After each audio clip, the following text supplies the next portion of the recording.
नमस्कार दोस्तों, आज मैं आपको आषाढ़ मास में नित्य नियम से सुनी जाने वाली 5 कहानी सुनाने जा रही हूँ। प्रेम से बोले विष्णु भगवान की जय हो। एक गांव में एक साहूकार अपने 2 बेटियों के साथ रहता था। उनका परिवार धार्मिक प्रवृत्ति का था। पूरा परिवार व्रत पूजा पाठ करते थे। एक बार की बात है, उनकी छोटी बेटी जिसका नाम संतोषी था, गांव में पनघट पर पानी भरने गई।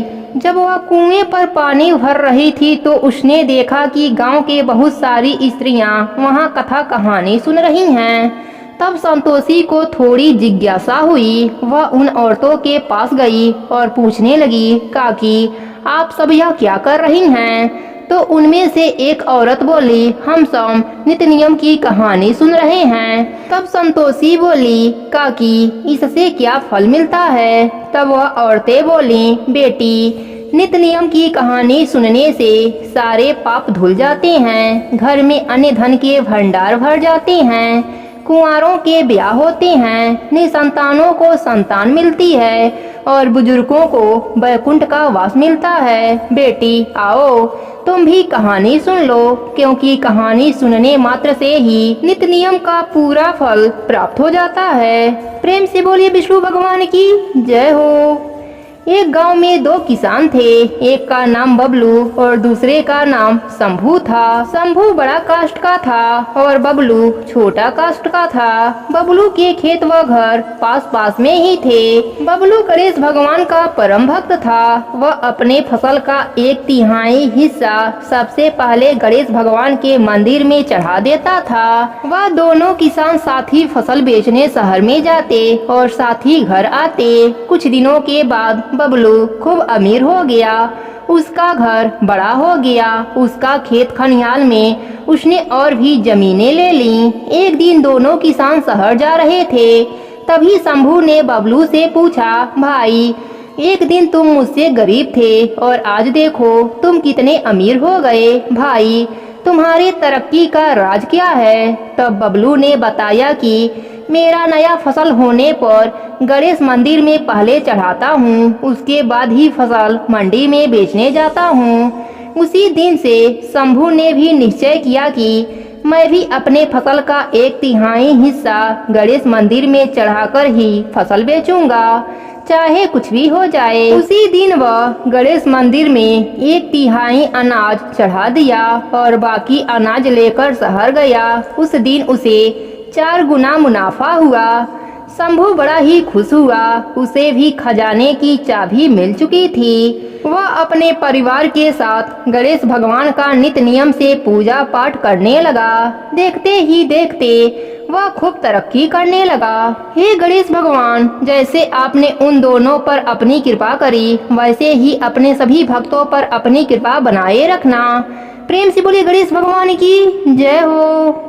एक बार की बात है, एक गांव में ननद और भौजाई रहती थीं। घर के सभी लोग बेटी को बहुत लाड से रखते थे, परंतु उसकी भाभी अपनी ननद से बहुत जलती थी। एक दिन बहू ने अपने सास से कहा, माँ जी आप अपने बेटी से घर का काम काज क्यों नहीं कराती? पराए घर जाएगी तो बहुत दुख पाएगी।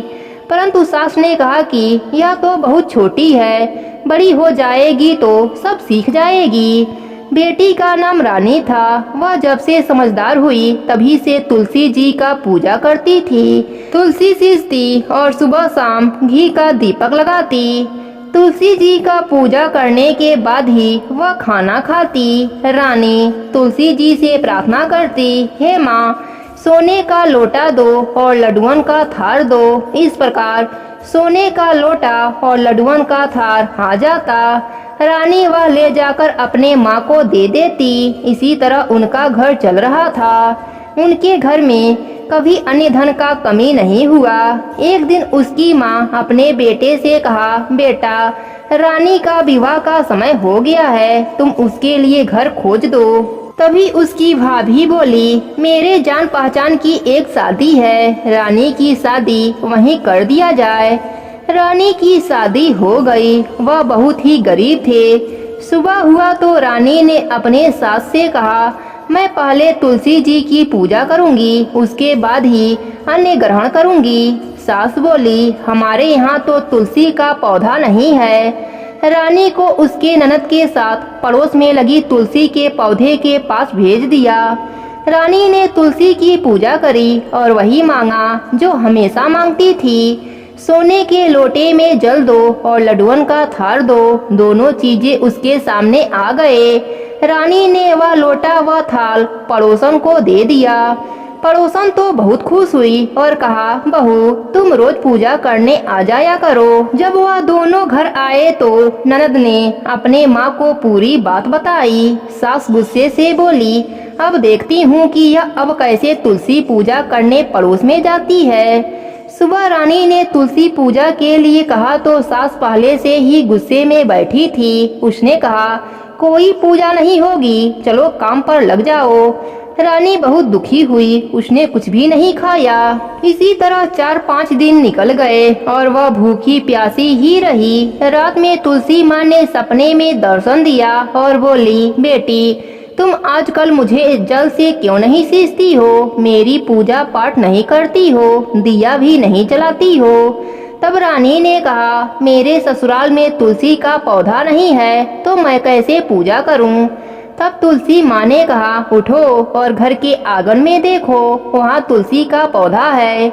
रानी जब सुबह उठी तो उसने सच में आंगन में तुलसी का पौधा देखा और उसमें हीरे मोती लटक रहे थे। वह बहुत खुश हुई और पूजा की थाली लेकर आई और जल से तुलसी जी को सींचा, घी का दीपक जलाया, परिक्रमा करी और उसने कहा, हे माँ सोने के लोटे में जल दो और लड्डुअन का थाल दो। दोनों उसके आगे आ गए। बहू ने ले जाकर वह दोनों चीजें अपने सास को दिए। वह चकित होकर पूछा, यह सब कहाँ से आया? तब बहू ने पूरी बात बताई। सास ने आंगन में जाकर देखा तो आंगन तुलसी के पौधे से जगमगा रहा था। सास को अपने गलती पर बहुत शर्मिंदगी हुई। सास बहू से माफी मांगने लगी तो बहू ने कहा, माँ जी उल्टी गंगा नहीं बहती, मैं आपके पाँव लगूंगी, आप तुलसी माँ के पाँव लगिए। तब दोनों सास बहू और ननद रोज तुलसी जी की पूजा करने लगे, तुलसी सींचने लगे। हे तुलसी माता, जैसे आपने रानी पर अपनी कृपा करी वैसे ही अपने सभी भक्तों पर अपनी कृपा बनाए रखना। प्रेम से बोले तुलसी माता की जय हो। एक ब्राह्मण था। वह सूर्य भगवान का परम भक्त था। नहाता धोता और कहानी सुनता था परंतु कमाता नहीं था। ब्राह्मण घर में रहता तो ब्राह्मणी कमाने को कहती और बाहर के लोग भी उसे अपमानित करते। एक दिन ब्राह्मण जंगल में चला गया। वहाँ वह सूखे पीपल के नीचे बैठकर पूजा पाठ करने लगा और सूर्य भगवान की कथा कहानी कहने लगा। वहीं पर एक तालाब था। वहाँ पर थोड़ा ही पानी था। उसी तालाब में से सूर्य भगवान को जल देने लगा। पूजा का जल थोड़ा पीपल में जाता और थोड़ा तालाब में जाता। इस तरह पीपल को पानी मिलने लगा। वह हरा भरा हो गया और तालाब भी पानी से भर गया। धीरे धीरे वहाँ खूब पक्षी आने लगे। एक दिन वह ब्राह्मण पीपल के पेड़ के नीचे बैठकर पूजा कर रहा था। तभी आकाशवाणी हुई, ब्राह्मण तुम क्या मांगता है? ब्राह्मण यह सुनकर घबरा गया। उसने सोचा भूत बोल रहा है। 3-4 दिन लगातार वह आवाजें सुनता रहा।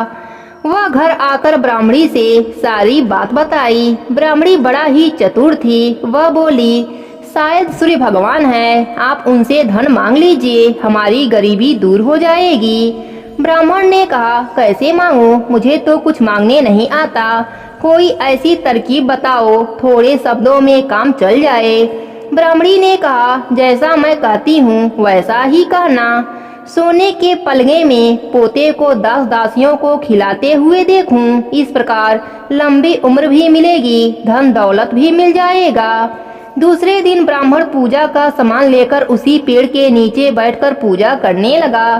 तभी सूर्य भगवान ने कहा, ब्राह्मण मांग, तुझे क्या चाहिए? जैसा ब्राह्मणी ने कहा था वैसे ही ब्राह्मण बोला, श्री भगवान ने तथास्तु बोला। ब्राह्मण जब घर आया तो उसका झोपड़ा महल में बदल गया। तभी उसने एक दासी से बोला, मेरा यहाँ एक झोपड़ा था और एक बुढ़िया थी, वह कहाँ गए? तभी ब्राह्मणी बाहर निकल कर आई और बोली, यह हमारा ही घर है, आप अंदर चलिए। तब ब्राह्मण ने कहा, हम इतने धन का क्या करेंगे? तब ब्राह्मणी ने कहा, यज्ञ करेंगे, दान करेंगे, गरीबों की सेवा करेंगे। तब ब्राह्मण मान गया और उसने यह सब काम करने लगा। सारे लोग उसकी जय जयकार करने लगे। उसी राज्य के राजा के पास यह बात गई तो उसने उस ब्राह्मण के घर आया और बोला, तुम अचानक से इतने धनी कैसे हो गए? तब ब्राह्मण श्री भगवान की महिमा बताई। अब राजा सहित पूरा राज्य ही श्री भगवान का व्रत, उपासना और कथा कहानी कहने लगा। हे श्री भगवान, जैसे आप ब्राह्मण पर प्रसन्न हुए वैसे ही अपने सभी भक्तों पर प्रसन्न होना। प्रेम से बोलिए श्री भगवान की जय हो। एक गांव में एक सेठ सेठानी रहते थे। उनके 3 बच्चे थे और एक कन्या थी। उसका नाम राई था। राई अपने सहेलियों के साथ खेलती, गोबर लेने जाती और आपस में बातें करती। एक बार एक सहेली ने कहा कि उसके पिताजी दूसरे गांव उसका विवाह खोजने जा रहे हैं। तब राई बोली, तुम लोग जिससे चाहो मेरा विवाह करा सकते हो, परंतु मैं विवाह भगवान कृष्ण के साथ ही करूंगी। वह प्रतिदिन गाय का गोबर लेने जाती और इसी प्रकार की बातें करती।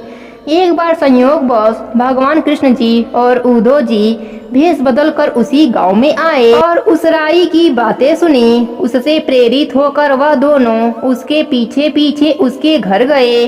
उन्होंने राई के पिताजी से कहा कि हम तुम्हारे बेटी के लिए वर लेकर आए हैं। राई के पिताजी ने श्री कृष्ण का रूप देखकर बेटी का विवाह उनसे करा दिया। भगवान वहाँ 15 दिन रुक कर यह कहकर चले गए कि वह गाजे बाजे के साथ राई को लेकर जाएंगे।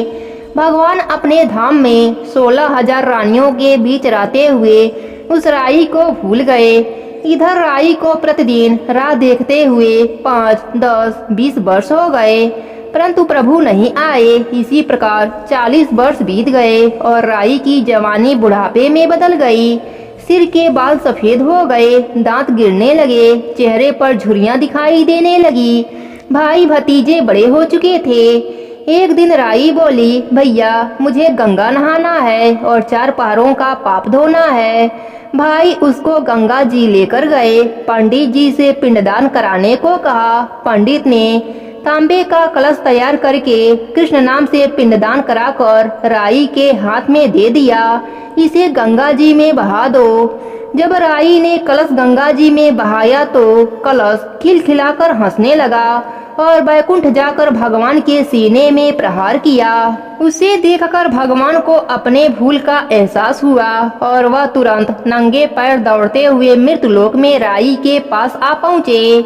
संपूर्ण गांव वाले राई को बधाई देने लगे तथा राई अपने पति को देखकर शर्माने लगी। तब भगवान ने कहा, मुझसे भूल हो गई है। इसके बाद भगवान ने राई को स्पर्श किया, तब राई का शरीर दिव्य हो गया, जिसे देखकर भगवान बोले, हे राई, तुम्हारा लेखा जोखा हर धर्म में रहेगा। जो कोई राई की कथा कहेगा वह 1 कटोरी राई भरकर श्री कृष्ण मंदिर में दान करेगा, वह मेरे धाम को प्राप्त हो जाएगा। इस प्रकार राई प्रभु के साथ बैकुंठ लोक को चली गई। प्रेम से बोलिए राई दामोदर की जय हो। एक गांव में एक बुढ़िया माई रहती थी। वह प्रतिदिन शालिग्राम भगवान की सेवा करती थी। एक बार गांव के सारे लोग तीर्थ स्नान के लिए जाने लगे। बुढ़िया माई ने सोचा कि मैं भी गांव वालों के साथ गंगा स्नान कर आती हूँ। बुढ़िया माई को ध्यान आता है कि मेरे शालिग्राम भगवान को कौन रखेगा, उनका देखभाल कौन करेगा। यह विचार करके बुढ़िया माई पड़ोसन के पास जाती हैं और कहती हैं, मैं 1 महीने के लिए गंगा स्नान के लिए जा रही हूँ, तब तक तुम मेरे शालिग्राम भगवान की सेवा पूजा करना, तुम अपने पास रख लो। तब पड़ोसन तैयार हो जाती है और बुढ़िया माई से पड़ोसन पूछती है कि किस तरह से शालिग्राम भगवान की सेवा पूजा किया जाता है। तब बुढ़िया माई कहती हैं कि सवेरे उठना तो इनको भी उठा देना, नहाने के बाद इनको भी नहला देना और फूल तुलसी पत्ता चढ़ा देना, चंदन लगा देना। फिर जब दूध गर्म करना तो दूध का भी भोग लगा देना और दोपहर में रसोई में जो भी बनाना उसका भी भोग लगा देना और शाम को दिया जला देना और रात में सुला देना। इतना बताकर बुढ़िया माई शालिग्राम भगवान को पड़ोसन को देकर गंगा स्नान के लिए चली जाती हैं। पड़ोसन सुबह उठकर बुढ़िया माई के बताए अनुसार भगवान को जगाती है, फिर स्नान कराती है, चंदन फूल और तुलसी पत्र चढ़ाती है, दूध गर्म करके दूध का भोग लगाती है। फिर दोपहर में खाना बनाती है। एक थाली में खाना निकालकर शालिग्राम भगवान को भोग लगाने के लिए आती है। तब पड़ोसन देखती है कि दूध तो भगवान जी पिए ही नहीं, दूध तो वैसा ही पड़ा है। तब पड़ोसन सोचती है कि क्या पता खाना खाने के बाद दूध पीते हों। फिर पड़ोसन खाना का भोग भी लगा देती है और कहती है, प्रभु जी दूध पी लीजिए और भोग जीम लीजिए। फिर पड़ोसन अपना काम करने लग जाती है। कुछ समय के बाद फिर आती है देखने भगवान जीमे की नहीं, ताकि मैं भी जीम लूं। हाथ जोड़कर देखती है कि दूध और खाना वैसा ही रखा है। फिर पड़ोसन हाथ जोड़कर बोलती है कि भगवान जी दूध पी लीजिए और जीम लीजिए, आप जीमोगे तभी तो मैं भी जीमूंगी। थोड़ी देर बाद फिर वापस आती है, फिर वही बात कह के वापस चली जाती है। फिर आती है तो देखती है ना तो भगवान दूध पी रहे हैं ना ही खाना खा रहे हैं। अब पड़ोसन चिंता में पड़ जाती है और सोचती है कि आज तो पहला ही दिन है, बुढ़िया माई आएंगी तो क्या कहेंगी, कहेंगी कि तुमने तो मेरे भगवान को दुबला पतला कर दिया। फिर पड़ोसन हाथ जोड़कर भगवान से प्रार्थना करती है कि जिम लो, आप जीमोगे तभी तो मैं भी जीमूंगी। पर भगवान तो जीमते ही नहीं, वह भी भूखी बैठी रहती है। यही कहते कहते शाम हो जाती है।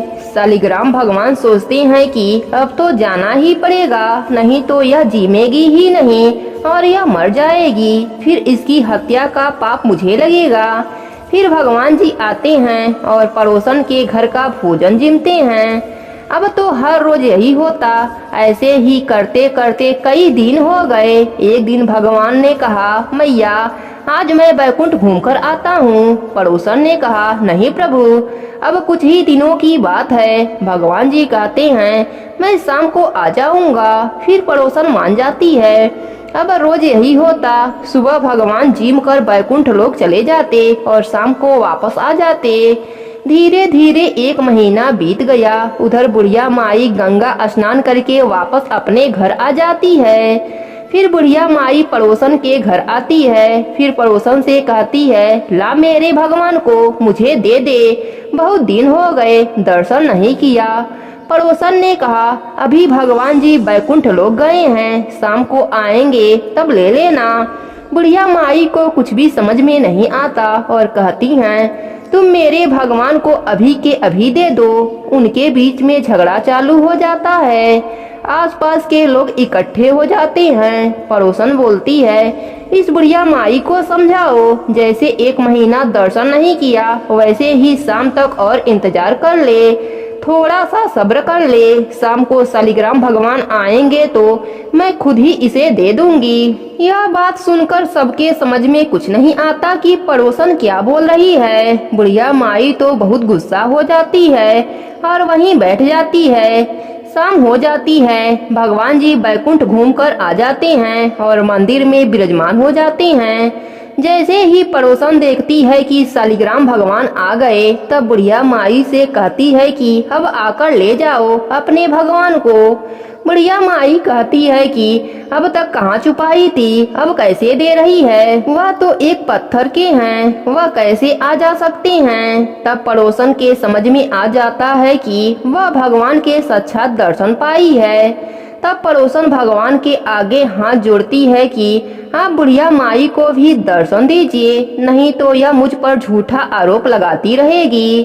तब भगवान बुढ़िया माई को भी दर्शन देते हैं। बुढ़िया माई भगवान का दर्शन पाकर बहुत खुश होती है और पड़ोसन के पैरों में गिर जाती है। कहती है, तुम्हारे पुण्य प्रताप से, तुम्हारे वजह से मुझे भी भगवान के दर्शन हो गए। उसी समय दोनों का प्राण निकल गया और दोनों प्रभु के साथ वैकुंठ लोक को चले गए। हे शालिग्राम जी, जो भी आपकी कहानी कहे सुने उसे भी दर्शन देना, अपनी कृपा हमेशा उस पर बनाए रखना और अंत में वैकुंठ लोक का वास देना।